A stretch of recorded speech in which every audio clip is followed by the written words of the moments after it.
Ronilson Pacheco está conosco. Ronilson, vimos o debate da Rede Record no sábado, né? E a Record é uma emissora ligada à Igreja Universal, já era esperado, mas o debate do Alvo da Folha voltou, né? Essa disputa para ver quem é mais cristão. E aí, Ronilson, como é que você enxerga isso, você que estuda tanto esses assuntos? Boa tarde. Pois é exatamente por estudar tantos esses assuntos que a gente fica meio cansado, né? Mas, enfim, são as estratégias de reta final. O público evangélico sempre ali como um fiel da balança importante, na mira de todo mundo, seja de uma maneira sutil ou de uma maneira cotidiana, como a Tabata tenta fazer e faz bem. Ela não joga com a narrativa, com essa gramática, né?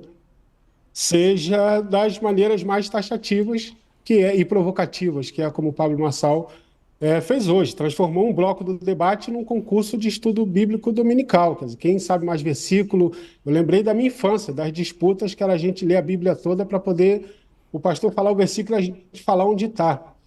Mas por trás de toda essa. Isso é uma performance muito bem desenhada, né? No sentido de colocar, de confrontar Ricardo Nunes como, ou seu oponente, independente de ser Ricardo Nunes, mas o seu oponente como alguém que usa a gramática religiosa, se aproxima do campo religioso, dos evangélicos, a aproximação das igrejas, mas que não tem conteúdo evangélico. Isso é extremamente importante porque o Pablo Marçal sempre se colocou como um evangélico que não usava a igreja como uma artimanha, como um artifício, como um ator político manipulado nesse jogo eleitoral. E Ricardo Nunes começa a correr atrás para poder fazer um movimento de virada com uma frequência maior a templos, uma aproximação maior de lideranças evangélicas consideráveis, importantes de São Paulo nacionalmente. E o Pablo Marçal faz uma aposta que é, a despeito da aproximação de Ricardo Nunes com as lideranças evangélicas, a aposta dele é que Ricardo Nunes não é sincero, evangélico ou cristão o suficiente, no sentido de ter familiaridade com aquilo que é mais caro para o cristão, que são as escrituras, que é a Bíblia, né? Que é muita característica do Pablo Marçal, né? Ele vem disputando esse gap que existe entre o que a liderança, de repente, determina e tem maior influência, e um campo mais autônomo, sobretudo na juventude, que trabalha ali a sua espiritualidade a partir do cotidiano e a partir da sua realidade, do seu contexto. Então, é uma estratégia clara de coagir o seu oponente, né, Ricardo Nunes, no sentido de dizer que ele tem uma aproximação com as lideranças evangélicas, mas não tem uma verdadeira vivência cristã, tanto que, em tese, não conhece a Bíblia o suficiente. Verdade, Raquel, e nesse debate a gente viu essa disputa, né, por esse eleitorado. No fim de semana, por exemplo, eu recebi o material de campanha do Nunes, salvo engano, foi sábado ou domingo, ele foi à igreja do pastor Valdemiro Santiago, né, que é aquele pastor que tem algumas questões controversas no histórico dele, foi ele acompanhado do governador Tarcísio de Freitas. Teve aquela outra polêmica, né, do Marçal ter ido a uma igreja que o Matheus citou há pouco, e depois o Silas Malafaia ficou revoltado. Como é que você está vendo a participação e essa disputa, né, pelo eleitorado? Diego, já faz um tempinho que o Nunes e o governador Tarcísio de Freitas estão rodando as igrejas evangélicas, tentando convencer os fiéis a votarem em Ricardo Nunes, tentando recuperar esse voto que foi perdido para Pablo Marçal. O governador Tarcísio, que tem uma entrada muito boa nesse público, apesar de ser católico, ele é sempre muito bem recebido na Marcha para Jesus, né? É sempre aclamado ali.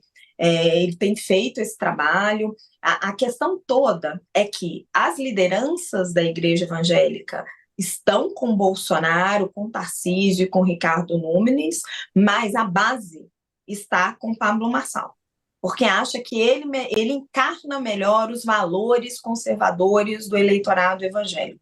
Eles não se sentem representados pelo Ricardo Nunes. Eles têm a sensação que o Ricardo Nunes é muito de centro, que ele vai tergiversar ali em relação a alguns temas que são caros para eles, como a questão do aborto ou a questão das drogas. Então, a gente assiste claramente nesse final da campanha, o Ricardo Nunes fazendo um aceno muito claro a esse público evangélico, ao público bolsonarista. Ele fez esse aceno em relação à vacina, flertando aí com alguns sinais negacionistas em relação à vacina para a Covid, está distribuindo uma cartilha com o público evangélico, falando ali dos seus valores contra o aborto, contra o que ele chama de ideologia de gênero, tirou do site da prefeitura uma cartilha que era simplesmente uns vídeos lá educacionais e uma cartilha ali de educação para a saúde da população trans. Então, existe toda uma tentativa do prefeito de fazer um aceno para esse público, porque tem uma crença ali dentro da campanha de que quem conseguir entrar melhor nesse público vai para o segundo turno. Então, a gente precisa entender que Ricardo Nunes e Pablo Marçal estão disputando essa vaga no segundo turno voto a voto. E Ricardo Nunes sabe disso, ele não tem o apoio aberto de Jair Bolsonaro. Bolsonaro está recalcitrante, ele não embarcou na campanha de Ricardo Nunes, ele oportunisticamente manteve um pé em cada canoa, e o Nunes está fazendo muitos acenos a esse público. E não à toa ele não responde quando é questionado se, quando eleito, vai entregar algumas partes da sua administração às alas, às franjas mais ideológicas do bolsonarismo. O que está interessando neste momento para as duas campanhas, tanto Ricardo Nunes quanto Pablo Marçal, é disputar esse voto e garantir a vaga no segundo turno. Verdade. Matheus, o negócio é que o público evangélico ele é múltiplo, né? Ele não é exatamente um público com o mesmo pensamento, da mesma faixa de renda, enfim, apesar de haver algumas similaridades, há diferenças também de pensamentos e tudo mais, e aí não dá para colocar todo mundo no mesmo bolo, né?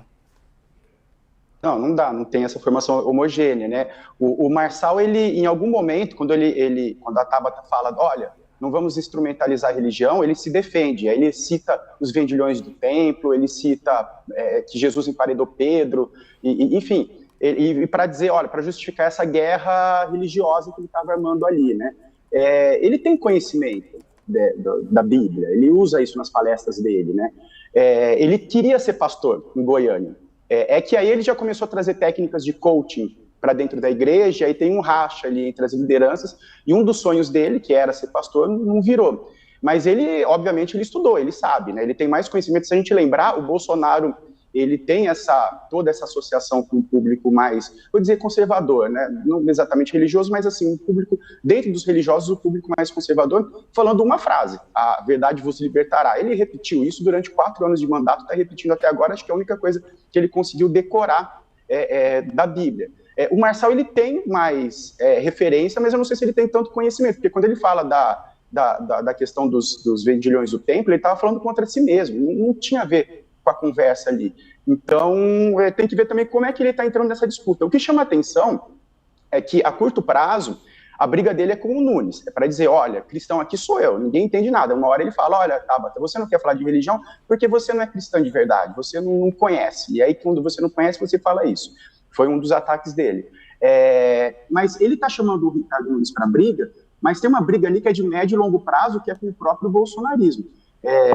Tanto que o Malafaia, ele tem, assim, tendo na garganta dele o tempo todo, porque ele sabe que quando esse debate, o Bolsonaro realmente ele tem feito esse jogo duplo ali, de deixar um pé em cada canoa, mas ele sabe que o Marçal, a hora que ele entrar nessa briga, e ele já anunciou, inclusive, como uma linguagem figurada bíblica, né? Quando ele fala, o rei Davi soube esperar o tempo de Saul, ele está querendo dizer, olha, terminou o reinado de Saul, e aí chegou a vez de rei Davi, quer dizer, ele está dizendo que ele respeita o Bolsonaro, que ele tem ainda a hegemonia desse campo, mas a vez dele vai chegar. Quando ele fala isso, ele compra briga com os filhos do Bolsonaro, ele compra briga com o Tarcísio, ele compra briga com o próprio Malafaia, com todo mundo que está em torno do bolsonarismo, e o Bolsonaro já mais de uma vez falou assim, sai daqui, não sou seu amigo. Tem vários episódios que ele fala assim, nós quem, sabe? Ele não abraça tanto. Assim, tudo bem que ele deu lá a medalhinha para ele em Brasília, né, do brochado e tudo mais, aí teve um ensaio ali de aproximação, mas o Bolsonaro sabe que o maior risco ao domínio dele nesse campo hoje é o Marçal. porque ele fala essa linguagem, ele tem um apelo com um público muito específico, que pode crescer ou não, e isso ameaça essa hegemonia. Então, uma briga que está contratada a longo prazo. Com certeza. Ô, Nilson, a gente está acostumado a ver a esquerda, né, com alguns candidatos que discordam mais. Por exemplo, a Tabata e o Boulos têm protagonizado algumas cenas como essas, né? Na Record já houve isso, hoje novamente, até o Boulos falou, você não é meu adversário e tal, a gente é do mesmo campo ideológico, mas enfim, é mais comum. Mas a gente está vendo uma direita dividida também, né? Em que Pablo Marçal e Nunes disputam esse voto. E aqui eu acho que tem eu acho que o Marçal evoca meio que de uma maneira emblemática uma diferença importante, né? Que de um lado o Ricardo Nunes, assim como o Bolsonaro, assim como o próprio Lula de uma certa maneira, mas aqui dentro do campo da direita, uma certa estratégia antiga de relação com esse público evangélico, que é exatamente essa, como eu falei no início, como o Ricardo Nunes está conduzindo, né?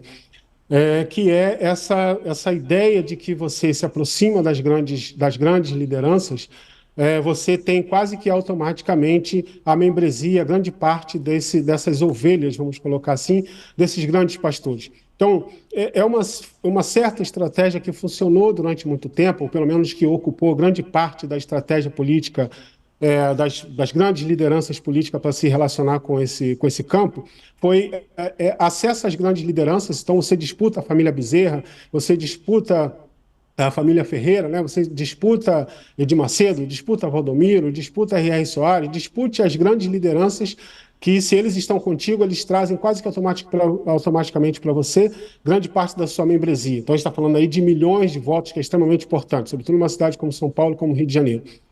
O Pablo Marçal faz parte de uma geração de estratégia política que entendeu que essa relação liderança e membresia, de novo, ela não funciona tão automaticamente. Então, ele está disputando diretamente na base, ele está fazendo uma comunicação que diretamente na base, sobretudo para as camadas mais jovens, no sentido de uma autonomia, de poder de decisão, de tomar as suas decisões, fazer a avaliação da sua própria vida, né? Toda essa linguagem empreendedora, coach, cercada de uma gramática religiosa.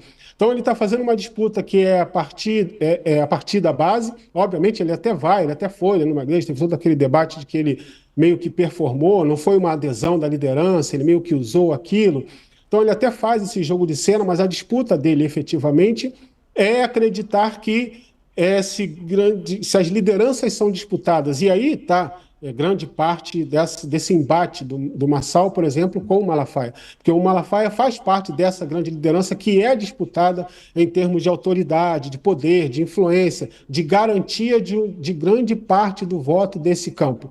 E o Marçal está meio que, vou usar a expressão aqui, né, comendo por fora, vindo por baixo, a partir da base, dialogando com a base, com as pessoas, sobretudo com a juventude. Então, ele está usando gramática bíblica o tempo todo. Hoje, por exemplo, ele não só tentou emparedar o Ricardo Nunes, né? Ele fez ali meio que uma piada, uma armadilha com o Ricardo Nunes, quando ele pergunta a Ricardo Nunes quem é o pai de Melquisedeque. Quem conhece a Bíblia sabe que Melquisedeque não tem pai nem mãe, ele é apresentado assim na Bíblia. Então ele faz ali uma brincadeira, uma chacota para dizer que ele definitivamente não conhece a Bíblia. Então é uma linguagem irônica, usando uma narrativa, uma gramática evangélica, como o Mateus falou, com várias citações, no sentido de mostrar que ele tem um conhecimento que é vasto, né, transitando pelo Antigo e pelo Novo Testamento, dialogando diretamente com a base. É uma comunicação muito efetiva, que é uma estratégia, repito, significativamente diferente de uma velha disputa política